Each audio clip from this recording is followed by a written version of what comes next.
একটি রাজনৈতিক প্রশ্ন।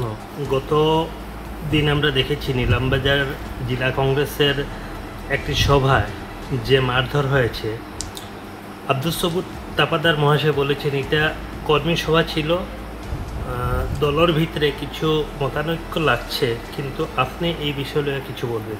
দেখেন, আজকের দিনে কংগ্রেস নিয়ে কেউ কথা বলা মানে কংগ্রেস ওদের দল, ওরা কীভাবে পরিচালিত করবে সেটা ওদের ব্যাপার। কিন্তু আমাদের কাছে একটা অত্যন্ত যে একটা সুষ্ঠু বুদ্ধিসম্পন্ন কোনো মানুষ, যে কোনো রাজনৈতিক দলের হোক, ওদের যে কর্মকাণ্ড নিলামবাজারে ঘটেছে সেটা সমস্ত নিলামবাজার দক্ষিণ করিমগঞ্জবাসী তথা শ্রীভূমি জেলার জন্য অত্যন্ত দুঃখজনক ঘটনা। আমরা সোশ্যাল মিডিয়ায় দেখেছি যেভাবে ওরা সেখানে একে অন্যের প্রতি আক্রমণ করেছে, সেটা অত্যন্ত দুঃখজনক। ওদিকে সেই ব্যাপারে আমি কিছু বলতে চাই না, শুধু এই কথা বলবো, রাজনীতির মধ্যে বিভিন্ন দলের মধ্যে মতভেদ থাকতে পারে, কিন্তু এই ধরনের যে কর্মকাণ্ড ঘটেছে সেটা অত্যন্ত নিন্দনীয় এবং দুঃখজনক।